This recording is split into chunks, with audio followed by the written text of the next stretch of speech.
Welcome back, everyone, to another episode of the Leadership Void podcast. I'm Enrique with my co-host Vince to bring you the best in our veteran military spouse and first responder community. And Vince will introduce today's guest. Thanks, Enrique. Here we are, May 1st. Cassie Crosby, all the way from Greater Boston area. She's the founder and CEO of Iterata. Thank you for being on the show. Tell us a little bit about you.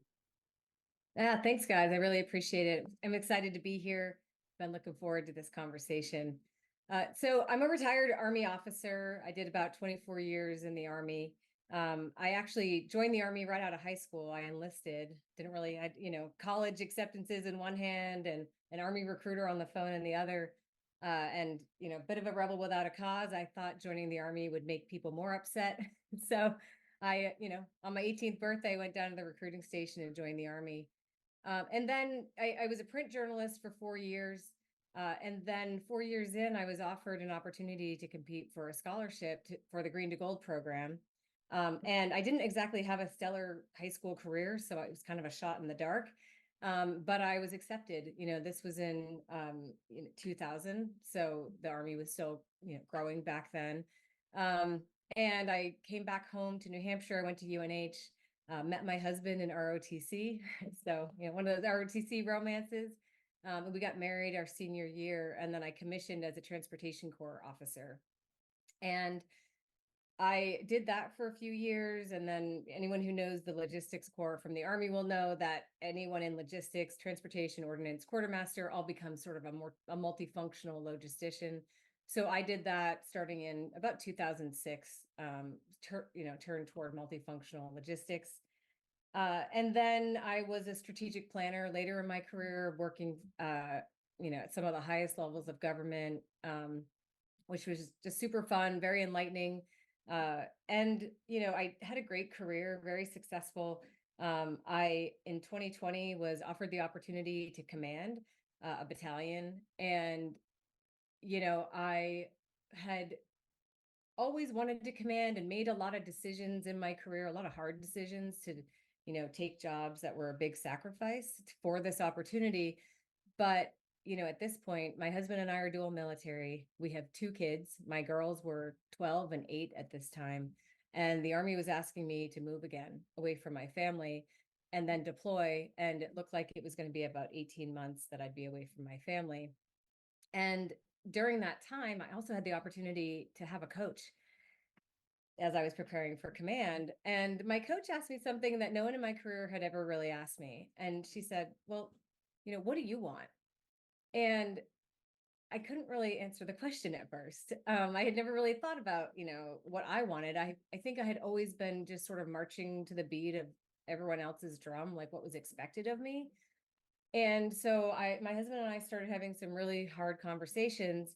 And at the end of my coaching engagement, our last session, I went to her and I said, I've decided that I want to do what you do, and I'm going to retire from the Army and start my own business. And so our last session was really focused on building the pathway to do that, figuring out what that would look like for me. And my husband and I, he said, if you're getting out of here, I'm going with you. And so we both retired, and, it was a huge decision for us. We both had very successful careers, but it was a decision that we made really for our family. And I've never turned back. And so now here I am. I'm, have been running my own business since 2021, continuing to grow and just, loving kind of learning everything about being a civilian out here. So. Well, what a journey it has been for you, taking that deep dive as a young lady, going into the Army, which is not an easy task, to say the least. Yeah. Then finding opportunity. And I love that because you didn't settle for where you were. You looked at future and you went for it. And so it looks like you had a good run of going for it until this counseling. I love counseling as it is, but you got cleared. You got clear by your intentions. You even won over your husband. So that's even greater, a greater testament to what you do. But now you bring this talent, this resource to others now through your company. So tell us about Iterata. Yeah. So Iterata, so it's an executive coaching company. We also do leader development consulting, and really focused on helping emerging executives, think more strategically, think bigger, really learn who they are and what they care about, what their skills and strengths really uniquely sort of position them to make a bigger impact on. Like, what are the issues that when someone brings it up, you get excited, you get passionate about, that you really care about, and that you have the skills and the expertise that aligns right with that talent. Because I think people, when we are both passionate and good at what we do, that's when we come, as our best selves. So that's really what Iterata is about, is just helping people, ease that burden of comparing yourself and wondering what your real value is, so that people can really step into leadership, particularly strategic leadership, which is, very difficult, with confidence. I love all that you're saying there. So basically what I'm hearing is you are talking about alignment with your passion and you start where you need to go. You focus where you're going. So hearing Yeah. you say that, the Rebel Without a Cause has definitely done a lot in their journey. So you started this company in 2021. So share with our audience entrepreneurship challenges or lessons learned. Yeah. So there have been many. The biggest thing that I realized shifting from a very structured environment like the military, as you both know, coming out here and running your own business, you make your own structure, and a lot of the patterns and habits that you know, participated in for 24 years, those are still a part of you when you get out here. And so I kind of had this, you know, Monday through Friday, 9 to 5, always working, everything is very mission focused. But, what I realized is that like the kids missing movement for school is not the same thing as a soldier missing movement, right, for a convoy. And so I kind of had to learn to adjust my perspective on things and kind of look at like what does matter out here, and also what is the life that I want to build for myself. And running your own company is not a 9 to 5 kind of operation. And so I really had to reset some of those patterns, and particularly the work patterns, to bring down my stress level, because I think, stress will kill us eventually if we don't, and so really trying to self-regulate better, manage my energy better. I have a tendency to be a bit of a pace setter and push really hard. And I'm also someone who loves big ideas and new ideas. And so what happens is if I allow myself to stay in that pace setting mode, then I crash. And then I'm, on my butt for a few days with my brain that doesn't want to work or put thoughts together. And so I'm really been working a lot on how do I manage my time? How do I manage my energy? What is the life that I'm trying to build out here? Those are wonderful things to approach, and all entrepreneurs can probably attest to a period in time where all those came all crashing together, and there you Yeah. go.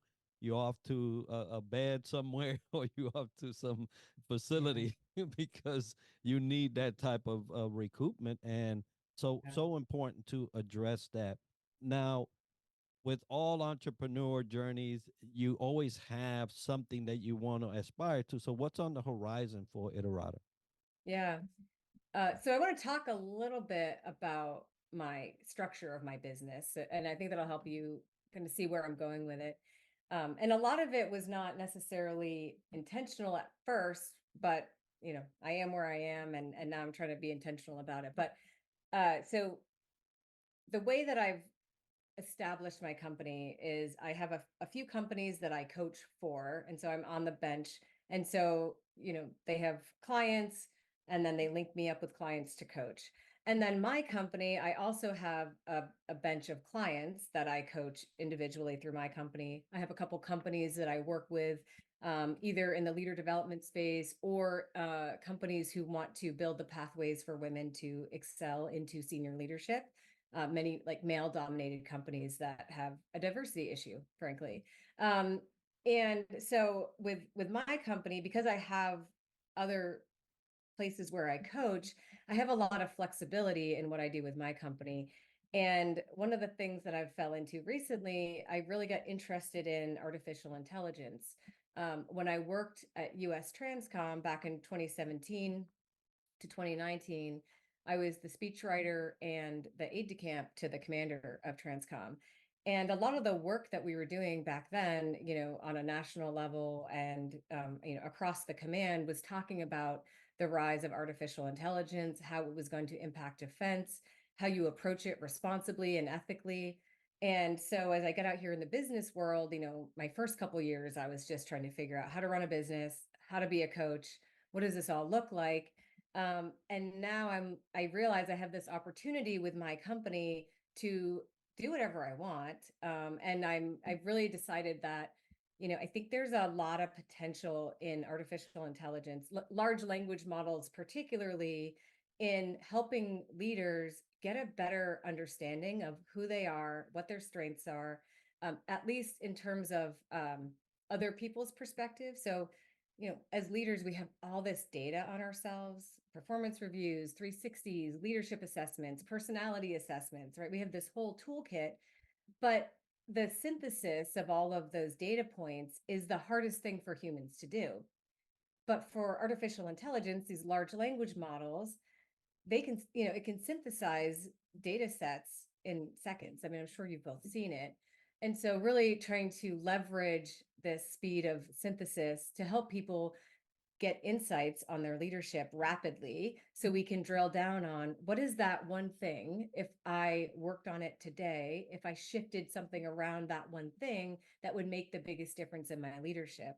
And combining both the speed of synthesis with AI and the unique perspective and experience and judgment of a human, the power is incredible there. And there really is a lot of potential. I think there's a lot of use cases where there is not a lot of potential or where there's maybe like a lot of work to be done. But in terms of pattern analysis, data analysis, I really think in human development, there is some potential for a bit of a revolution in how we approach human development. And that is what my company is focused on is, how do we crack that? How do we, one, make people comfortable with sharing information? So how do we cleanse the data so it's no longer personally identifiable? And then how do we get what we need? What questions do we ask and all of that?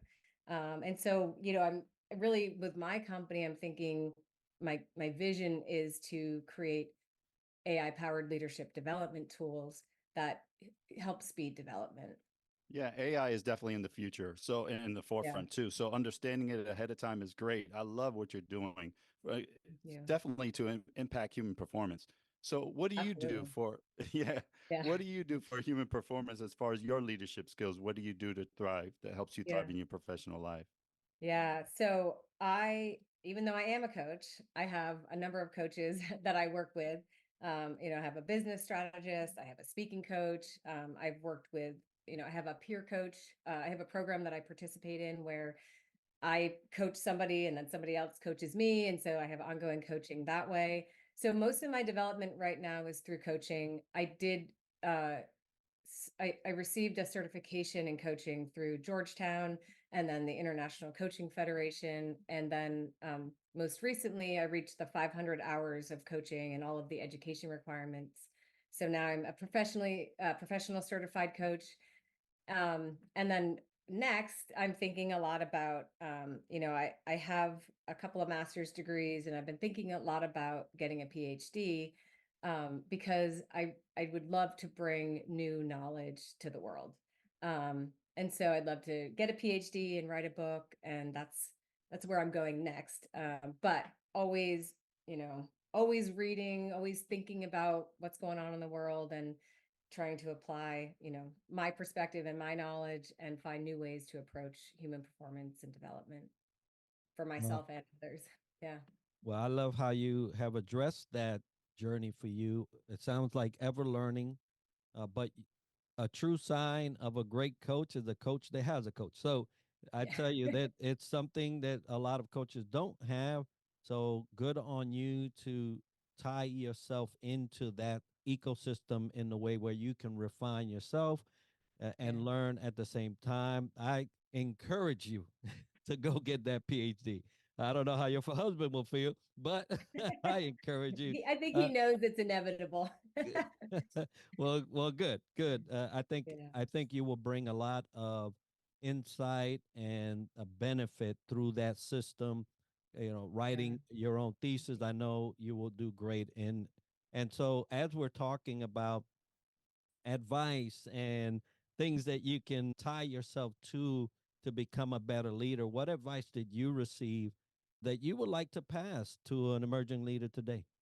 So I think I mentioned that I was a speechwriter and an aide de camp. And the thing about working on personal staff for a four-star general is that you get to hear some of the best leadership advice you've ever heard over and over and over again, many, many times. And I worked for General Darren McDew, who's an Air Force four-star.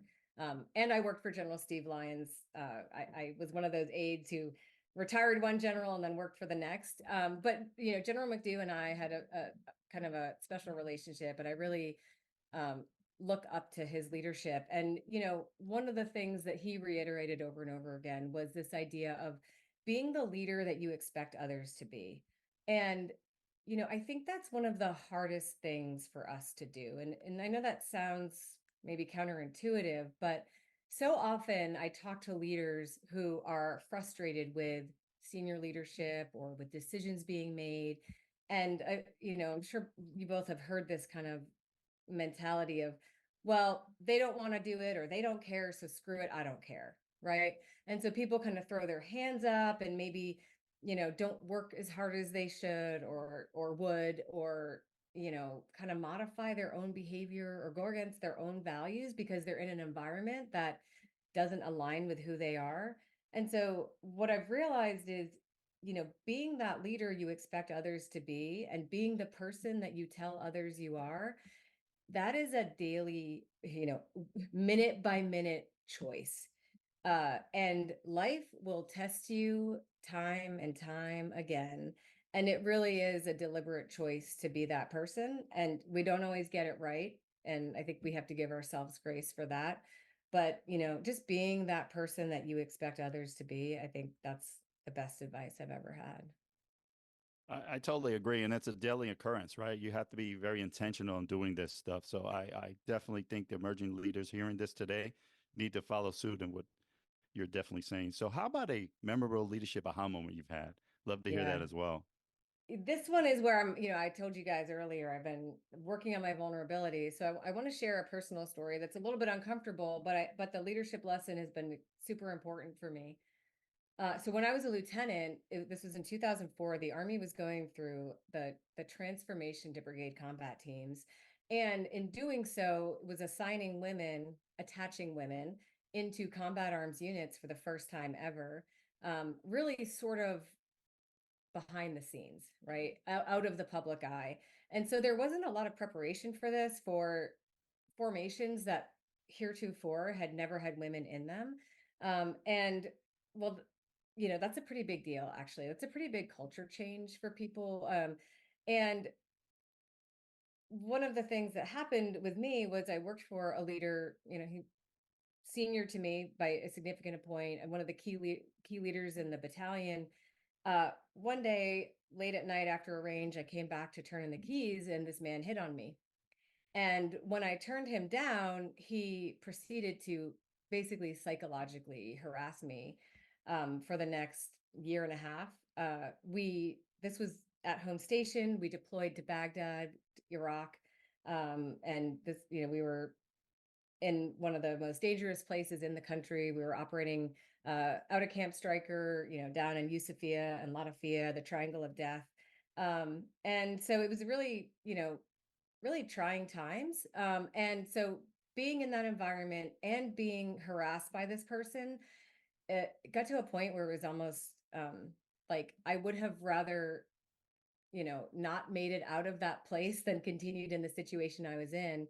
And everything sort of blew up in March of 2006 in a very big public way, very humiliating for me, very public. And someone after this meeting where I was publicly humiliated came to me and said, "You can't let this happen anymore." And so I said, "You're right." And I wrote a big expose. I put it all on paper, 7 pages. I turned it into the Brigade Equal Opportunity Advisor. And I just decided I don't care what happens with my career anymore. I have to find a way out of this because I'm not going to make it if I don't. And the next morning, the brigade commander, called me into his office, brought my husband from the swamp over IED laden roads to be there for this meeting. And what he said to me was two things that really stuck with me. The first one was, if you don't withdraw your complaint, I'm going to find a way to come after you. That was the first thing. And the second thing he said to me was, I don't have time for this. There are people dying here. And that is true. It was a very difficult time in our history and for our formation, for our organization. But the leadership aha for me was, we don't get to pick our leadership challenges. When we're put in positions of responsibility and we are responsible for people's lives, we don't get to pick what challenge comes to us and when. And we have to be ready to handle whatever challenge that is, regardless of what else is happening around you. And so I've really, in my own leadership, just been very intentional about rising to the challenge when, rising to the leadership challenges that arise, regardless of how I feel about it personally. Um, because people are, I think, our number one resource, and we have to take care of people. So it's a hard lesson, but I think a very important lesson for me. Well, thank you for your vulnerability to share that. And believe Yeah, you me, on this side, I don't know what to think right now, but but yeah, you have probably one of the greatest points I've heard in a while. You don't get to pick as a leader what challenge you'll deal with and you won't. They will come. And so, talking about challenges, we already know you've had them in your career. You have plenty of times of change. What are certain strategies that you use with yourself during those times, or even with your teams during yeah. times of change and challenge? Yeah. So there's an interesting analogy I want to use. So, out in the Midwest, there's a place in Colorado where the mountains kind of come together. And on one side you have buffalo, and on the other side you have cows. And when the storms come over the plains, the cows try to run away and the buffalo turn into the storm. And because the buffalo turn toward the storm, it passes over them more quickly. Whereas the cows who try to run away end up staying in the storm for the entire duration because they can't outrun it. And so, for me, I think it's most important that we just face those challenges head on, that we don't try to hide from them and pretend like it's not happening, right? Stick our head in the sand, which I see, we all have a tendency to do at times, but I think particularly when we're responsible for organizations and people, it's so important that we just, be that buffalo who turns toward the storm, and regardless of what happens in it, that we are there to handle the storm. Well, Casey, first, I just want to say I admire your courage and your vulnerability. I really, really do. It Thank really you. means a lot to hear and put it out there in the airwaves. So you are channeling your inner buffalo today and sharing it with the Thank world. So you. we appreciate you. And folks that are listening, how do they contact you or Iterata?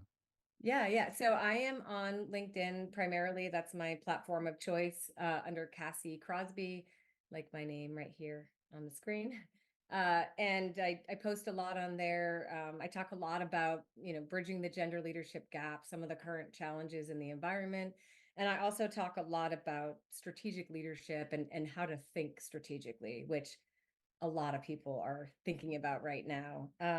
And the other place you can find me is on my website, iteratasolutions.com. And that my website talks a lot more about, my suite of services and how I help people. So thank you. Well, folks, we will have all of that information as part of the show notes and video for you to get a hold of this amazing lady here. I'll tell you, I am encouraged not only by the leadership things that you shared, but by your resolute attitude towards life and heading through some of the toughest storms that a lot of people have faced, but that you have faced.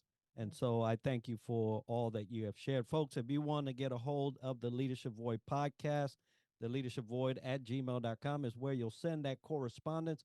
If you'd like to see another featured guest talking about leadership or a topic specific to leadership, you'll do it by those means.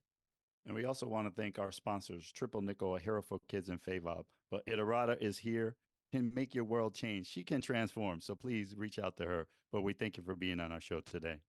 Absolutely. Thank you so much. Such a pleasure.